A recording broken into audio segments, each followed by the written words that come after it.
Hey, hi. First of all, have a happy new year. Best wishes to you. May your year be filled with such good reading month and good books.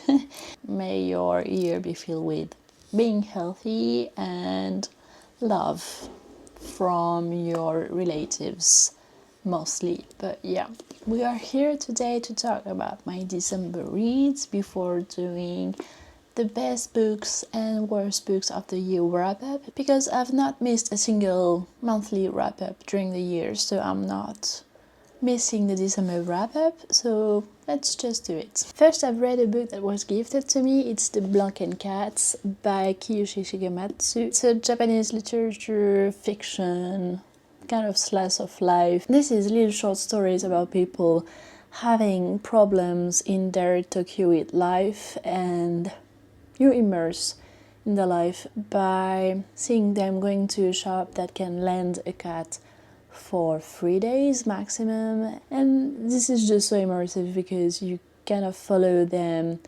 through their crisis and trying to solve it or not. And some stories are kind of weird, but I kind of enjoyed the ride, even though it's not a new favorite, because the characters were very well written, they were flawed, and you empathize with them so easily in this book. So yeah, kind of enjoyed it. It's a 4 stars. Next, I've read Can You See It Coming?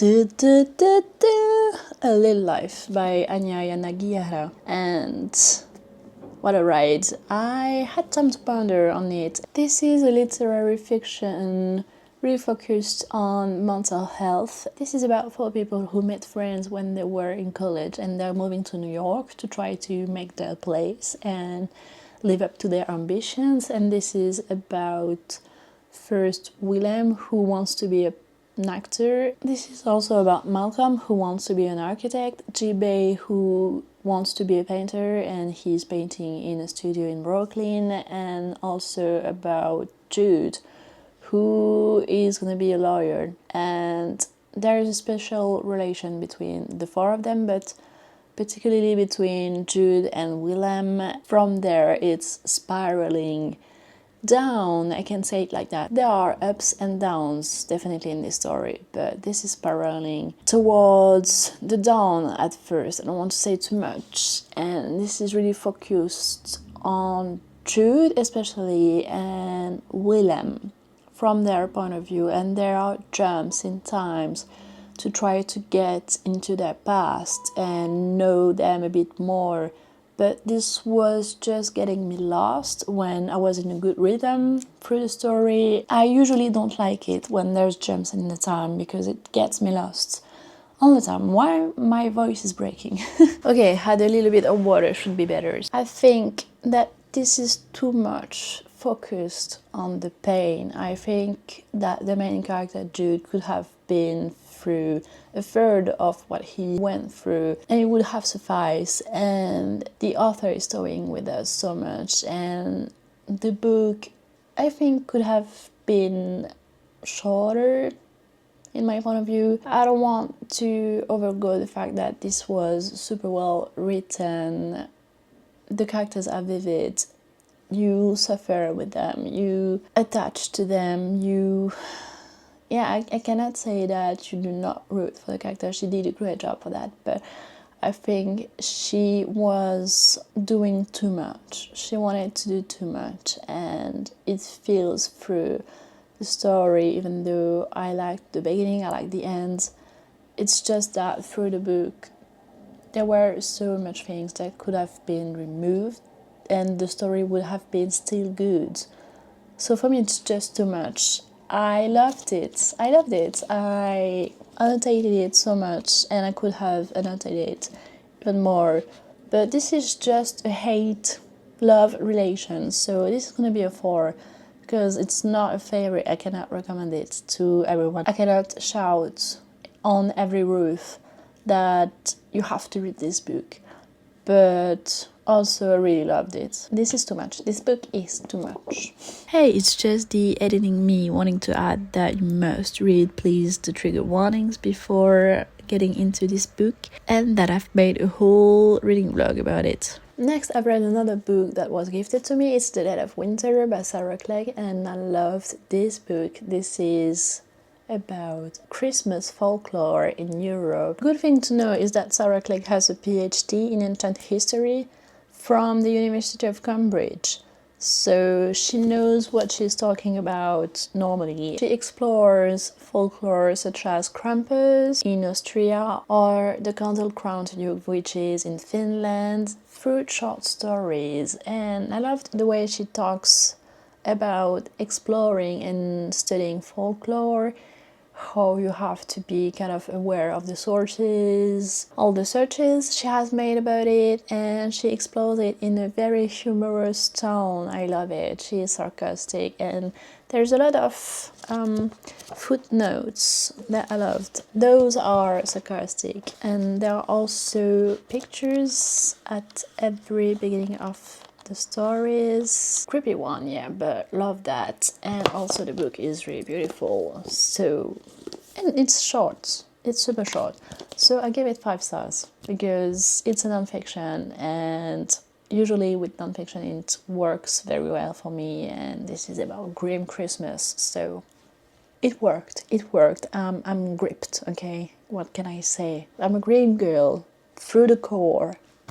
I'm not escaping it. If you're a little bit interested in folklore and in Christmas and in non-fiction, really recommend this to you. Next, I've read a very anticipated book that was a 5 stars prediction, and it is The Anthropocene Reviewed by John Green, and it is actually a 5 stars. This is a non-fiction essays memoir about John Green reviewing and rating with 5 stars some event, some things, some everything that happened during the Anthropocene era, which we are in, which is the era where the humans are basically destroying the planet because we just transformed it so much because of our actions that we disturbed everything. Not rambling too much, but I loved it. It is just so fun, and it is moving in the sense that John Green is trying to find his purpose in life. He's confiding in the fact that he has mental health issues with depression, and this is just moving. And there is one of my favorite quotes ever at the end of the book, which just made it all for me. It is, "I've spent so much of my life wondering why I am here, feeling this ache behind my solar plexus that my life isn't for anything, that it doesn't mean anything, that the hurt hurts too much and the joy gives too little. But in the shade of the ginkgo tree, I'm able to feel, if only in moments, why I am here, that I am here to pay attention. I am here to love and to be loved, and to know and to not know." And this is just too good. This was too good. There were definitely some stories I didn't connect with because we're not from the same culture. For example, he's talking about the largest bottle of paint in USA, even though it is interesting to know about, but it was not just my favorite stories. I love the stories about Velociraptor and everything, but yeah. Really recommend this one. It's a non-fiction, but it's written in humorous tone, and I think it should be a must-read for everyone. This was just so good. It's just so good, okay? Read it, please. Read this one. Next, also, I've read The Christmas Orphans Club by Becca Freeman, and this was a must-read after A Little Life, because this is a Christmas holiday related about friendships and a little bit romance to a feel-good book about 4 friends, especially about Hannah and Finn when they met in college, and since then they're used to spend Christmas together because Finn doesn't fit quite well with his parents anymore. I don't want to say why, so you'll know why reading this book, and Hannah lost her parents. They meet friends along the way, and there are 4 of them now. There is also Priya, a roommate of Hannah, and then Theo, who Finn meets during a soiree, and they become friends, and they are used to spend Christmas together for almost 10 years. But something happened during those 10 years, and now they're not quite attached to it anymore, except for Hannah. She's super attached to this tradition, and Finn announced that he's going to work in LA, so she is desperate to make the last, at least according to her, to make the last Christmas perfect for them. So this is just moving, and I think it's well written because you get to attach to the characters. There are jumps in time in this one, but you're not lost. They're well done. Not that much into Christmas holiday books, but this one I really liked. So if you haven't read it and you love Christmas related book, please, putting it on a platter for you, read this one. It's super good. I gave it 4.5 stars. Finally, for the novels, I managed to complete my TBR from my reading journal, which is The Poppy War by R.F. Kuang. What a ride!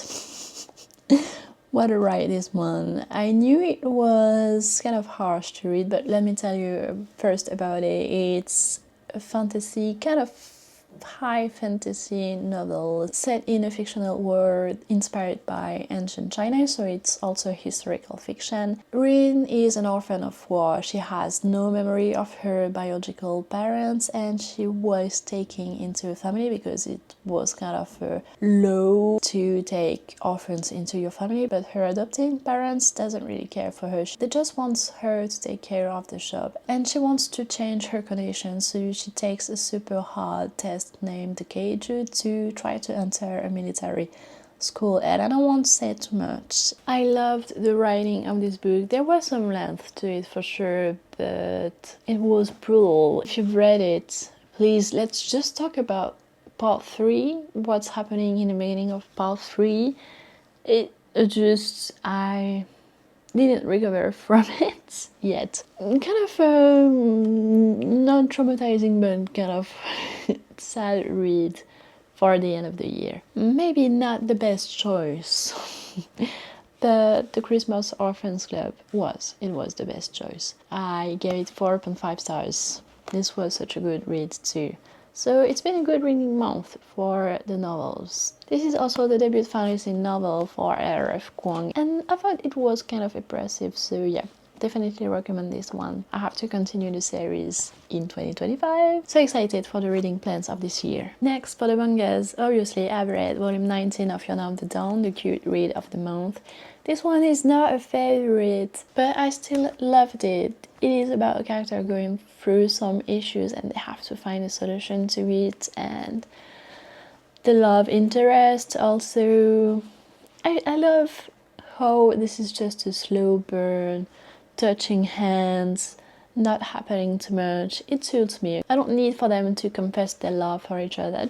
I love the fact that they're just like, we know there's something going on, but we don't talk about it. I just love that. Okay, so yeah, definitely going to continue this series. It delivers every time. I love it. Next, I was gifted a super surprising and refreshing mangas. It is Delicious Dungeons. I really enjoyed the first volume. This is in the humorous tone about Paul going in a virtual world and fighting, having adventures, and this is focused on how they're gonna eat because they don't have that much money and they have to go back to try again the adventure, but at the cost of not having a lot of money to do it. So they are cooking the monsters, they are fighting in their adventures, and I think it's just so much fun.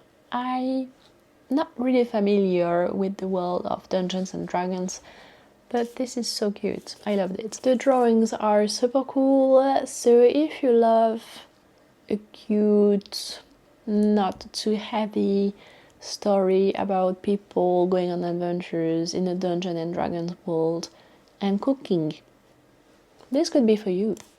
I gave it 4 stars. Next, I have The Diary of an Apothecary, and this one is kind of a crush. I'll read the synopsis for you. Mao Mao, a young woman trained in the art of herbal medicine, is forced to work as a lowly servant in the inner palace. Though she yearns for life outside its perfumed hold, she isn't long for a life of drudgery. Using her wits to break a curse afflicting the imperial heirs, Mao Mao attracts the attentions of the beautiful Jinchi and is promoted to attendant food taster. but Jinchi has other plans for the erstwhile apothecary, and soon Mao Mao is back to brewing potions and solving mysteries. This one is so cute. Also, I love cuteness in mangas, okay? This is a criteria for me, but I kind of love the drawing. I forgot to tell you that this is adapted from a novel, and the drawings are just very cute. I'll show you. This is just a low-stake read where you can learn a bit more about how they were living at the time in imperial palaces in Asia, and a bit more about herbal concoctions too, so kind of love it. So I'll definitely continue this series also. This was gifted to me and I love it. Okay, 4 stars also. So we have room for improvement through the volumes, but yeah, 4 stars definitely. Next we have volume 1 of Sasaki and Miyano, and this was gifted to me also, but this was, I'll just say, cute. This is so cute. This is a boys' love portraying 2 high school students, one loving to read boys' love and the other kind of intrigued by it. He's kind of initiating him to boys' love and their relation grows. Maybe you can guess in which direction, but yeah, I'll definitely continue this series also. I think it's short. This has 12-13 volumes for now, but yeah, definitely continue. I'm intrigued. Next, I finished and read volume 5 of Dragon Head. This was the end, from beginning to the end.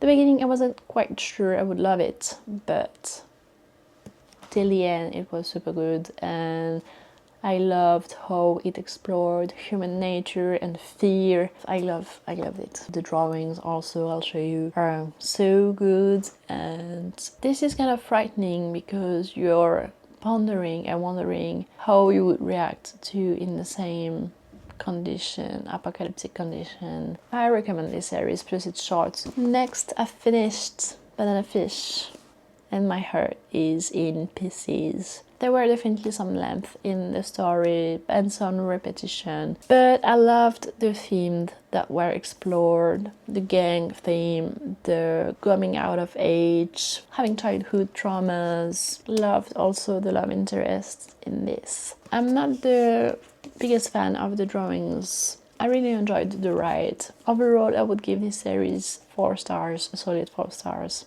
Dragon Head, a solid 5 stars. Next, I also finished and read volume 11 of the 20th Century Boys series. I was not ready, and it is also kind of an open ending, but with so many questions you were not answered, so there is a spin-off. I really have to read this one. So I don't feel like I've ended the series. I need to read one more, but overall it's a 5 stars. I loved it. I love the themes explored, and I'll talk more about it in the wrap-up, the yearly wrap-up video.